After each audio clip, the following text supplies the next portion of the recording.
The facts about the death of Breonna Taylor are incredibly messy, confusing, and complicated. I believe that the overwhelming reporting on this event without proper investigation has led many to unreasonable or unsubstantiated conclusions. I've been listening to audio, watching video, and reading articles for dozens of hours, and to say that it has been gut-wrenching is an understatement. But my goal is to report on this in such a way that depoliticizes and removes as much emotion from the event as possible. Not because emotion can't be a force for good, but because it's important to get the facts straight before we let that happen. So I will only include facts that intersect with the issues of this case and will not be covering the trial at this time. While psychologically healthy individuals never want to hear that anyone has been killed by people who are sworn to protect us, to understand why this happened, who is responsible, and what should be done about it, we need to know what actually happened. In this video, we will examine the facts surrounding two important questions. 1. Did the officers have a warrant, and what kind of warrant was it? And 2. Who or what is responsible for the gunfire? Obviously, we do not have all the facts, and cannot answer these questions completely. We are simply doing the best we can with what we have.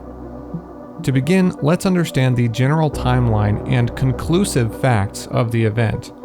These are things we know are true. March 12, 2020. LMPD receive a search warrant for Breonna Taylor's apartment at 3003 Springfield Drive. The officers involved in the shooting are Jonathan Mattingly, Brett Hankison, and Miles Cosgrove. The officers were in plain clothes, but were likely wearing vests clearly labeled police in large reflective lettering. An eyewitness, Aaron Sarpy, said he was told to go back into his apartment and said they were in uniform, so he knew it was the police. Photographs back this up. March 13, 2020, 12:40 a.m. The aforementioned officers begin knocking at the door. Between 12:40 and 12:42 a.m., officers use a battering ram to force their way into Taylor's apartment. Taylor or Walker fire the first shot, striking Officer Mattingly in the thigh. Walker initially said Taylor was responsible for that, but later said he fired the weapon. From now on, we will assume he fired. The claim that Mattingly was struck by friendly fire is unsubstantiated. Mattingly was hit by a 9mm. The officers on the scene did not have weapons compatible with this ammunition. The officers return fire, firing at least 25 rounds into the apartment. At least 5 of these rounds strike Taylor. One of these shots is fatal. Now on to the first question. Did the officers have a warrant, and what kind of warrant was it? First, the warrant initially had a no-knock provision, but government entities say this was changed, apparently verbally, as no documentation can be found at the time of this recording. Whether justifiably or not, and there is discussion to be had about that, but that is beyond the scope of this video, the officers conducting the raid did have a search warrant for the apartment in question. The no-knock provision is important. If the officers were operating with a no-knock warrant, it would have been safer to enter and quickly apprehend the occupants before shooting could start. On the other hand, if the officers were operating with a knock and announce, both the knocking and announcing are each required to keep the officers, suspects, and innocent bystanders safe. Question 2. Who or what is responsible for the gunfire? The answer to this question is where things begin to get confusing, and the facts are shrouded in uncertainty.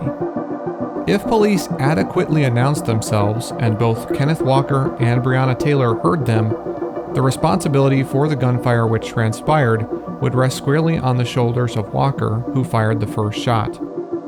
But did the police announce themselves? The reality is, nobody actually knows. Walker himself admits the officers knocked several times, but says that he and Taylor responded to the knocks with the question, "Who is it?" in a progressively louder voice, to the point that they were shouting at the top of their lungs. He says they heard no response. Evidence suggests Walker is being honest when he says that he did not hear the police identify themselves. After the shooting transpired, he called 911 to report that intruders fired on him and his girlfriend. He did not identify the intruders as police on the call and doesn't seem to know that they were police. 911, Operator Harris, where is your emergency?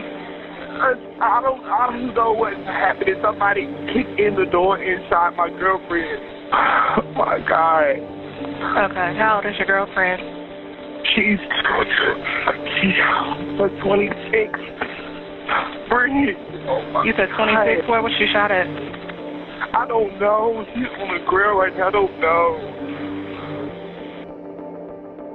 Of course, the officers in question say they did identify themselves, but there is no proof of that. The officers involved in the raid apparently did not have body cameras or they were not activated, so no evidence can be found there. A law requiring body cams to be activated before a search has since been passed in Kentucky. Is it possible that the officers did identify themselves, but not loudly or clearly enough? Furthermore, what motivation would the officers have to knock loudly on the door for up to 90 seconds without identifying themselves? Would that not put them in more danger if they believed the occupants to potentially be dangerous? Or were they expecting someone to open the door, potentially apprehending this person in closer proximity?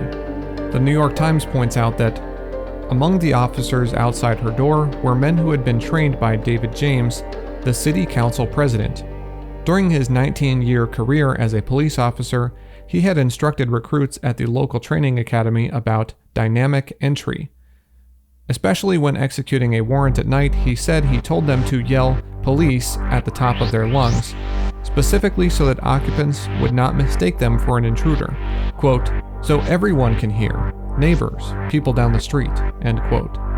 Officer Mattingly told investigators, quote, "When we all got up in line, I knocked on the door. Our intent was to give her plenty of time to come to the door because we said she was probably there alone. Banged, no response.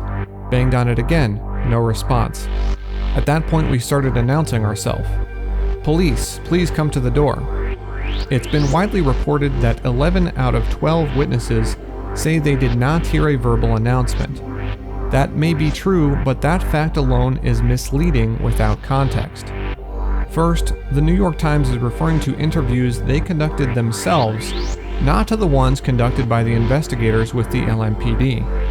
As far as I can find, the New York Times has not released the audio or transcripts of these interviews. If the New York Times provide these, I will update the description. As for now, we can only take guesses, and these interviews seem to have been conducted months after the incident. That timing may compromise the integrity of the interviews for multiple reasons. Second, the official witness interviews, most of which took place within hours of the incident, reveal the exact contents and words of the witnesses.